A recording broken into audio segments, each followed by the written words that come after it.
US recession, ETF rollout, Bitcoin halving, US elections, 2024 is going to be a wild ride, homies. That's right, we live in wild times, as Bitcoin and crypto are living at the intersection of what could be an exponential moment for the entire industry. Uncertainty is the certainty here, but there are a few things that we'd be crazy to overlook as likely outcomes of the next 12-month cycle here in the economy. There's an undeniable reality that Bitcoin could benefit tremendously from not just one, but several different outcomes that are possibilities here on the table in 2023 coming into 2024. Let's talk about it because this stuff is really important to understand. So first of all, let's talk about what's really going on in the economy, and then we'll relate it back to the Bitcoin price, which, by the way, has been doing quite an interesting thing over the last year, effectively finding a level, holding it, having a little drop and then pumping, finding a level, holding it, having a little drop and then pumping. It's just been doing this level to level thing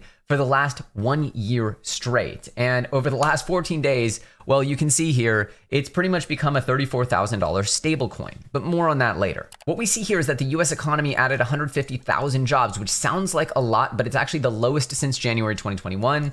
And the unemployment rate has jumped. There's also been a staggering trend here of revisions lower on jobs and other economic data much after the fact. We've been seeing this repeatedly lately, which is sort of like covering up the bad news way after the fact. And the only people paying attention are us crazy financial Twitter online people. Anyway, the big question here is, are we going into a recession? And obviously the gray areas here are recessions, and they tend to take place, right as this red ticks up. If you look at this chart here, and you can see we're starting to hit into that red area right now. That mixed with other indicators might suggest that we already are in a recession or we're about to be in one, but what does that really mean? And we must also keep our ear to the ground on elections. Remember, elections are decided mostly by what people think about the economy. Let's just be real. The economy dictates who gets elected. And in a modern era where the left and the right are so insanely opposed, it's so insane the way one side demonizes the other, it's clear that whoever's in power, currently it's the Democrats, will do anything to stay in power, and that most likely will involve some economic measures to make sure that people are feeling good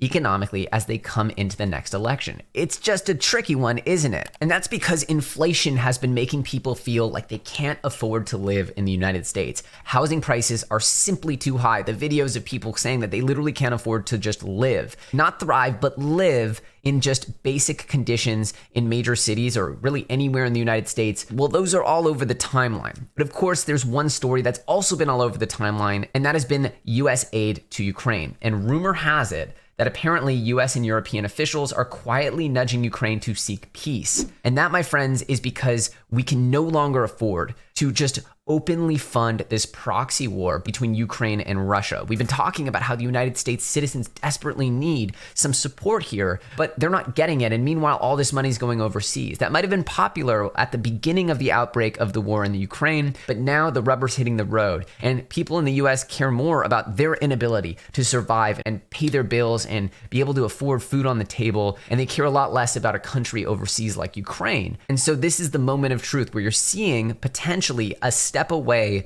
from what we see as many conflicts that the United States wants to openly fund, where we know that the debt to GDP ratio is all out of whack and the United States is effectively just printing too much money, borrowing too much money, and it's unsustainable. Now, of course, this spells massive moon times for Bitcoin if they keep doing this. It shows you at least that the people in charge right now are aware that this game can't go on forever. But remember, currencies devalue against each other. That's the primary thing they devalue against, which is to say the US can continue to devalue their currency at a certain rate as long as it doesn't fall that much faster than other terrible fiat currencies. And you see here, Japan is approving another $110 billion stimulus package to fight inflation. Again, that's fighting fire with gasoline here. And they're not the only ones, with China kicking in a massive fiscal stimulus over the past few days to save their economy. Print, print, print. That is, of course, the solution to almost all economic woes globally. And that's, of course, why Bitcoin exists and why we like it, because as they do that, it should naturally increase the value of Bitcoin. You buy this thing and you sit on it and you let time work for you, as opposed to working your butt off in your career for years and years and years,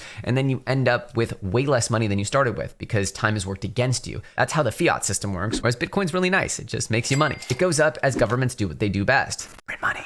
But let's get back to this because it really does feel like a US recession might officially be called soon. We don't know, but it certainly feels like that might happen here in 2024. And we all know that recessions usually lead to rate cuts, financial stimulus, and in general things that cause more inflation. But you can't really do that right now. So we have a situation very similar to the 1970s, which was referred to as stagflation. It's actually when the term was invented. And this was a period in which gold actually made the biggest jump in its history. It went from trading in the 1970s at under $50 to literally hitting over $500. I believe it actually peaked at over $800, and I think it made a total of 27x if my numbers are correct here, but you can see a parabolic gold chart throughout the 1970s. And many argue that Bitcoin is the new gold, and that's how it's meant to be treated. At least the most important person in the entire financial world, Larry Fink, believes that. And that's why this ETF rollout and the transition of branding crypto as, in his words, a flight to quality. This rally is way beyond the rumor. I think the rally today is about a flight to quality. And I think there's more people running into a flight to quality, whether that is in treasuries, gold, or crypto, depending on how you think about it. And I believe crypto will play that type of role as a flight to quality. Well, isn't that convenient? And I just want to be clear here. While this stuff might be good for Bitcoin and there might be a transition going on here, this is by no means going to spare the mainstream economy from some pain if we do get the manifestation of a lot of this bad debt that we've seen start to creep up on bank balance sheets. And bad debt is being caused by student loans, which just kicked back into gear. They're being caused by the commercial real estate needing a dramatic restructuring, one that we'll talk about here in just 1 second, because we actually got word that the Biden administration here has just issued their own desire to restructure commercial real estate properties for residential use. We know that no one's going back to the office, and the Biden administration now wants to spend all this money, tens of billions of dollars, to restructure those commercial real estate properties. And this is, of course, because all that commercial real estate is going to end up as bad debt on the balance sheet for the banks. In the last 24 hours, another bank failed, and it was seized by the FDIC. Check this out. In the FDIC statement, Citizens Bank in Iowa, there's actually a bigger Citizens Bank. People were confusing this. It's not the big Citizens Bank that's like the 15th largest bank. This is a small bank. But this is just a previewer, a little taster, so you understand what's going to happen when eventually these little banks can't afford to cover their losses. They have all this commercial real estate loans, student loans, and other types of debt that are simply not going to get paid back. Credit card debt, auto loans, all of these things are starting to get defaulted on as things get harder for the US consumer. Check this out. Here's what happens when they seize the bank.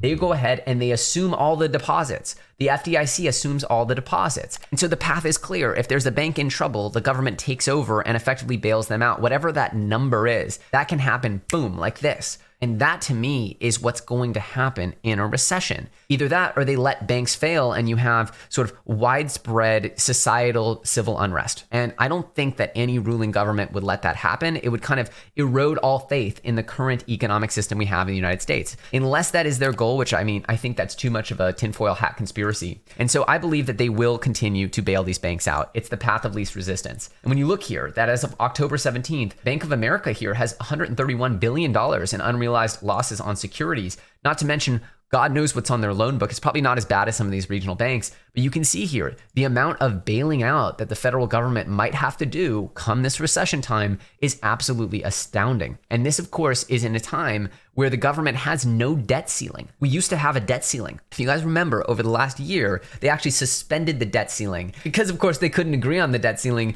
they effectively agreed no debt ceiling. And in this time, would you believe it, that there's been a record increase in the amount of national debt? It is absolutely astounding. Look, it's going to be real hard for old Jerome Powell and the Fed to bring inflation down to 2%. It's going to be darn near impossible. But if they're dead set on doing it, they're probably going to break some stuff and have to come in with the bazooka cannons of money like they did with the bank failures back in March. I mean, that's what made me flip bullish on this entire run in 2023. And so what I mean to say is there's various paths here that Bitcoin has to actually explosively growing to new highs. And if you haven't noticed, this industry is so momentum driven that it doesn't take that much new capital to really explode to new highs. And if the ETF is approved here, well, all of these companies, all of these banks, all of these other entities that are seeing Bitcoin just explode up in value and need some relief from the current economic situation they're in, well, that could be the ticket. It wouldn't shock me to see a lot of massive entities start to allocate to Bitcoin. But like we've been saying all this time, the chance for scary drops, the chance for massive collapses of Bitcoin price throughout this entire period are not only possible, but almost likely. Because if this is going to the moon as we'd expect, you wouldn't expect it to be an easy path there. You wouldn't expect it to be a direct line. In fact, it never is. So I'm always on the lookout for dips. But for me, the risk of not being allocated to Bitcoin since the bank bailout started was far more significant than the risk of the volatility lower. That was my perspective. And so far that trade has been phenomenal. I've actually had a better year in 2023 than I really thought possible.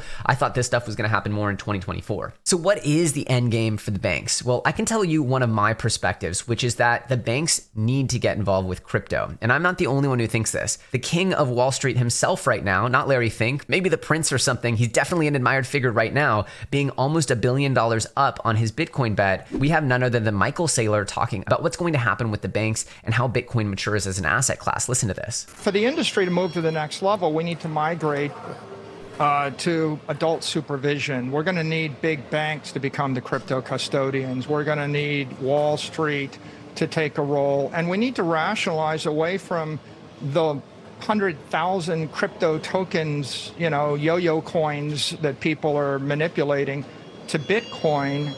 Bitcoin is an asset without an issuer. It is the one universally recognized protocol that's a commodity in the space. So when banks on Wall Street and responsible custodians are managing Bitcoin and the industry takes its eyes away from all of the shiny little tokens that have distracted and demolished shareholder value, I think the industry moves to the next level and we 10x from here. So when they're a mixed bag, obviously Michael Saylor hates altcoins. We know that, but we also know that Ethereum is most likely setting itself up for an ETF as well, which would probably be a big blow to the narrative that, there's only really one crypto asset to consider. Ethereum is clearly a commodity as well, and its path to public listing through ETF would be astounding. But let's pick apart the most important point that he made here, which is that crypto will be custodied at the bank eventually. And that is going to allow everyone to easily hold and store their crypto beyond the ETF. And I think that that's also